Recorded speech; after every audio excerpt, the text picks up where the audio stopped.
সহ এই জেলার বিশিষ্ট জনেরা উপস্থিত। কবি ও বাচিক শিল্পী সুবীর চৌধুরীর পঞ্চম কাব্যগ্রন্থ তুত ফুলের রং প্রকাশিত হলো। আজ 8ই জুন রবিবার সন্ধ্যা 6টায় বালুরঘাট পৌরসভার সুবর্ণতট সভাঘরে একটি অনুষ্ঠানের মাধ্যমে কবি ও বাচিক শিল্পী সুবীর চৌধুরীর পঞ্চম কাব্যগ্রন্থ তুত ফুলের রং প্রকাশিত হলো। উদ্বোধনী সঙ্গীত পরিবেশন করেন প্রান্তিক রায়। কাব্যগ্রন্থের মোড়ক উন্মোচন করেন বিশিষ্ট কবি ও ঔপন্যাসিক, গল্পকার ও চিন্তক বিনায়ক বন্দ্যোপাধ্যায়। গ্রন্থের আলোচনা করেন বিহারের পাটনার পাটলিপুত্র বিশ্ববিদ্যালয়ের সহকারী অধ্যাপক ডক্টর অমর কুমার পাল। অনুষ্ঠানে সভাপতিত্ব করেন বঙ্গরত্ন বিশিষ্ট সমাজসেবী তাপস চক্রবর্তী। অনুষ্ঠানে বিশেষ অতিথির আসন অলঙ্কৃত করেন ডেপুটি পুলিশ সুপার সদর বিক্রম প্রসাদ। কলকাতার বরানগর দর্পণ প্রকাশনের প্রকাশক আশিস ঘোষ প্রমুখ। কবির কবিতা সুরে ও কণ্ঠে রাজশ্রী গোস্বামী ও মালবী গোস্বামী, পাশাপাশি কবির কবিতা পাঠে প্রিয়াঙ্কা বিশ্বাস, সৌমেন সমাজদার ও কৃষ্ণেন্দু সাহা। সমাপ্তি সঙ্গীত পরিবেশন করেন শান্তনু দে। অনুষ্ঠানটি সুন্দরভাবে সঞ্চালনা করেন বিশিষ্ট বাচিক শিল্পী ও পরিবেশবিদ তুহিন শুভ্র মণ্ডল।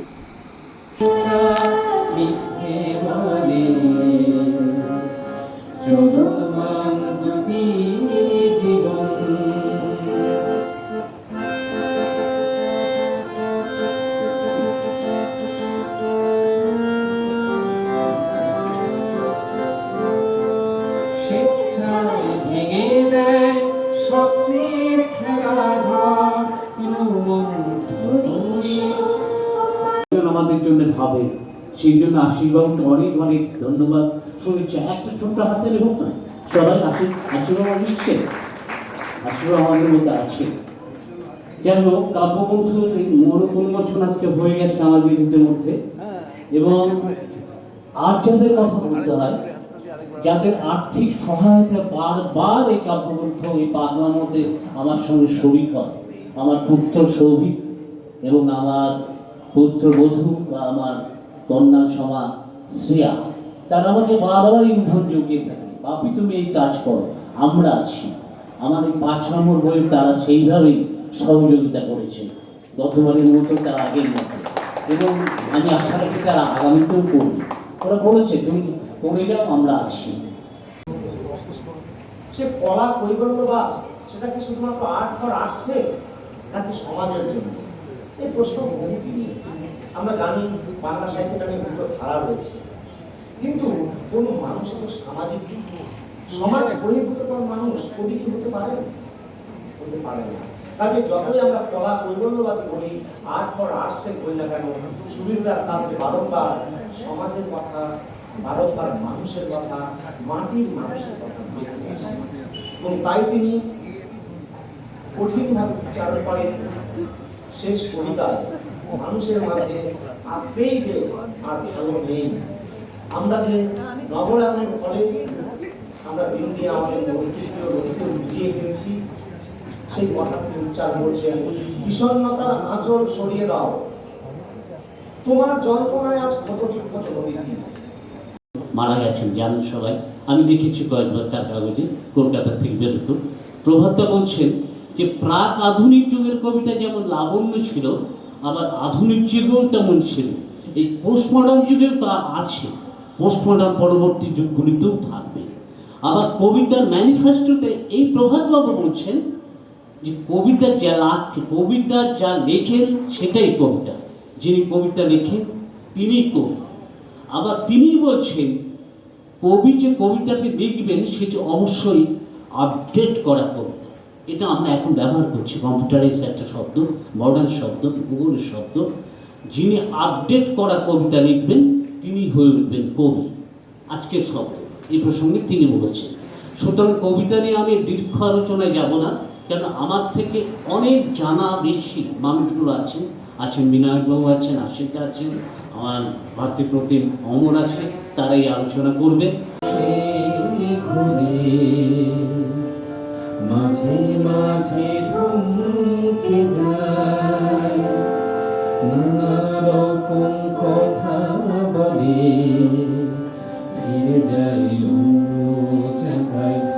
বেশিরভাগ সময় ওরা মিথ্যে বলে, চলমান দুটি জীবন চারপাশে ঘুরে, মাঝে মাঝে থমকে যায়, নানা রকম কথা বলে, ফিরে যায় নিজের জায়গায়। বেশিরভাগ সময় ওরা মিথ্যে। যেটা হয়েছে সেটা হচ্ছে, আমি সুবীর চৌধুরী, আপনারা জানেন আমি জেলার একজন কবি এবং বাচিক শিল্পী।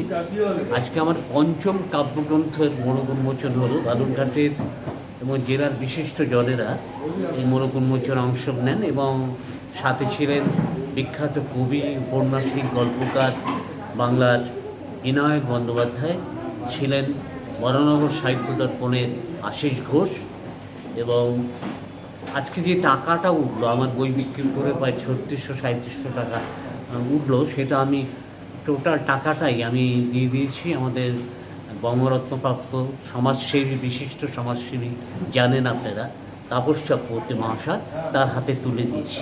এবং এটা আমি বারবার করবার চেষ্টা করি, কেননা বই বিক্রি করে যেটুকু অর্থ ওঠে, এই ক্ষেত্রে আমার সন্তান, আমার পুত্রবধূ তারা সাহায্য করে বই ছাপানোর ক্ষেত্রে।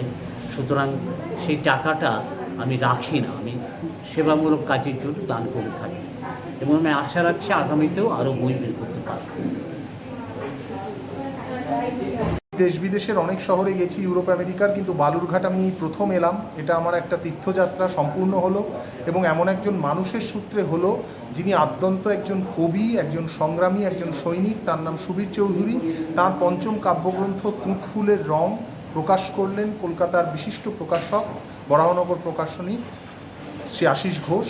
সেই উপলক্ষে আমাদের সকলের সমবেত হওয়া, আমার হাত দিয়েই বইটি উন্মোচিত হলো, আমি গর্বিত। এখানে এসে অনেক নতুন নতুন প্রতিভার আমরা পরিচয় পেলাম, তাদের সঙ্গে পরিচয় হলো। বালুরঘাট আমরা জানি খুব সংস্কৃতি মনস্ক শহর, নাটকের শহর এবং আজকে থেকে বলা যায় কবিতারও শহর। এবং সুবীরবাবুর কবিতায় যেগুলো বারবার আমরা দেখেছি, বালুরঘাটের মা একেবারে যেন উঠে আসেন, সেই একটা বালুরঘাট যেন একটা মাতৃমূর্তির মতো পুরোপুরি তার কবিতার মধ্যে দিয়ে সন্তানদের কাছে উন্মোচিত হয়। বালুরঘাটের গাছ, পাথর, নদী সমস্ত কিছু তার কবিতার মধ্যে অনুরণিত হয়। এবং আজকে যে এত তরুণী তারা সবাই কবিতা শুনতে এলো, তারা সবাই এই অনুষ্ঠানের শেষ অবধি থাকলো, এটা আমার মনে হয় আলাদা একটা প্রাপ্তি, যেটা খুব কম জায়গায় পাওয়া যায়। বালুরঘাট সেটা করে দেখালো, যে জায়গা থেকে তারা কিন্তু, আমরা জানি পুরাণের একটি কথা যে বালির নিচ দিয়ে যে বহতা নদী তাকেই ফল্গু বলে। তো এই বালুরঘাট কোথা থেকে নাম হয়েছিল এটা আমার জানা নেই, কিন্তু এর নিচ দিয়েও যে সংস্কৃতির একটি নদী সর্বদাই অন্তঃসলীলা হয়েও প্রবহমান, আজকের এই সন্ধ্যা তাই তুলে ধরল। আমি সুবীর চৌধুরীকে আরও একবার আমার শ্রদ্ধা এবং কৃতজ্ঞতা জানাই। তার সূত্রে বালুরঘাটের এত কবিতাপ্রেমী, নাট্যপ্রেমী, সংস্কৃতিপ্রেমী মানুষের সঙ্গে পরিচয় হলো। তরুণ প্রজন্মের অনেক ছেলে মেয়ের সঙ্গে আলাপ হলো। তারা কবিতা নিয়ে, নাটক নিয়ে, বাংলা ভাষা নিয়ে নতুন করে ভাবছে, নতুন করে এগিয়ে যাওয়ার কথা ভাবছে। এর চেয়ে বড় প্রাপ্তি আর হয় না। এবং সেই সূত্রে আমি প্রাপ্তি বৌদি, তিনি সুবীরদার সহধর্মিণী, তাকেও একবার কৃতজ্ঞতা জানাই, ওদের ছেলে সৌভিককে, কারণ ওরা আমাদের কোনো আতিথেয়তার কোনো ত্রুটি রাখেনি। এবং চমৎকার একটি অনুষ্ঠান হলো, ভীষণ ভালো লাগলো। আবারও ভবিষ্যতে আসার চেষ্টা করব। বড়দেরকে আমার শ্রদ্ধা জানাই প্রথমে, এবং আমার সমবয়সীদের শুভেচ্ছা জানিয়ে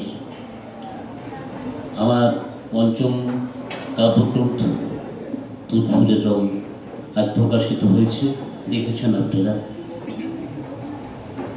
শ্রদ্ধেয় লেখক, ঔপন্যাসিক, গল্পকার, কবি, প্রাবন্ধিক, চিন্তক বিনায়ক বন্দ্যোপাধ্যায় ওপেন করেছেন, আনুষ্ঠানিক উদ্বোধন করেছেন মোড়ক। তার সঙ্গে আমরা সবাই ছিলাম, প্রকাশক আশিস ঘোষ থেকে শুরু করে আমাদের শহরের বিশিষ্ট মানুষরা ছিল। অমর পাল, আমার ভাতৃপতি মামুর, পাটিলপুত্র ইউনিভার্সিটি বাংলার যিনি শিক্ষক, অধ্যাপক বলা যেতে পারে, পার্টনার ছিলেন। আমাদের ডিএসপি সদর সাহেব ছিলেন, আমাদের সভাপতি শ্রদ্ধেয় তাপস চক্রবর্তী মহাশয়। এবং আজকে যারা আমাকে সহযোগিতা না করলে বইটা বেরোনো সম্ভব হতো না, তাদের কথা একটু আপনাদের জানিয়ে দিই। আমি প্রভাতী সাহিত্য দর্পণ নামে একটা পত্রিকা রয়েছে আমাদের, আমি তার সভাপতিও বটে। সেই ছেলেগুলো এবার এত দায়িত্ব নিয়ে কাজটা করেছে, আমি নাম বলতে চাই না। আমি যাকে থেকে পিডিএফ করিয়েছিলাম এর আগেবার বরুণ করেছিল, কোনো ভুল ছিল না। বরুণ আজকে এখানে উপস্থিত আছে, আমার ছুঁয়ে আছে তোমার পাগল। 320টা ভুল ছিল, এবং সেই ছেলেগুলো রাত্রির জেগে, তার মধ্যে অভিষেক আমার সহসভাপতি, আমার সম্পাদক ধীমা।